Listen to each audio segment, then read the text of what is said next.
Hello friends, this is CA Payal Prerna Shah.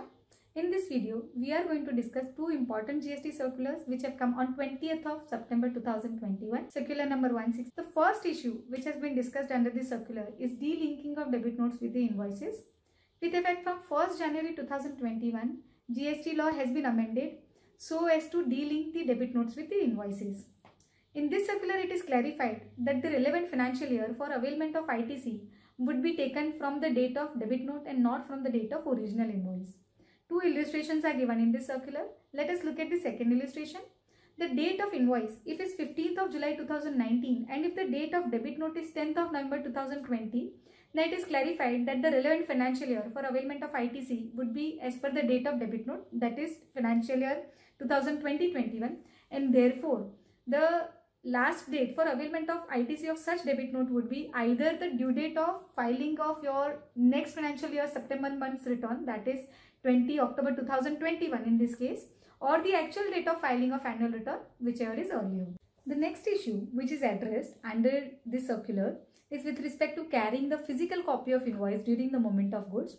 It is clarified that if any e-invoice is generated as per the GST law, and if QR code is embedded with IRN, that is invoice reference number, and is available electronically for the verification by the proper officer, then there is no need to carry physical copy of the invoice. The next issue which is addressed is with respect to refunds.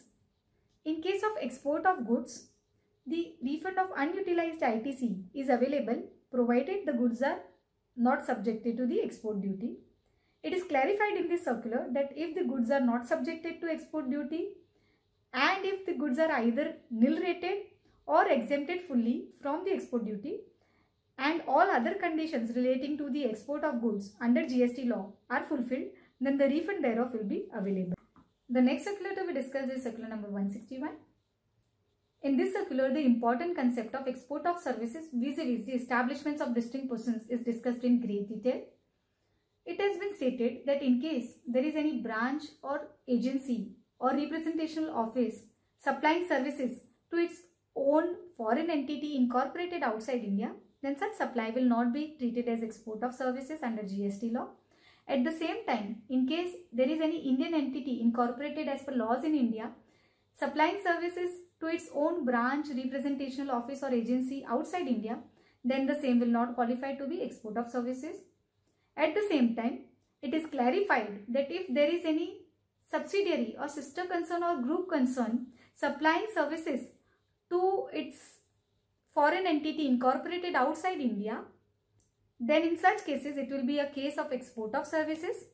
At the same time, if there is any supply of service by Indian entity having any subsidiary or sister concern or group concern outside India, then such supply will also qualify to be export of services subject to fulfillment of all other conditions.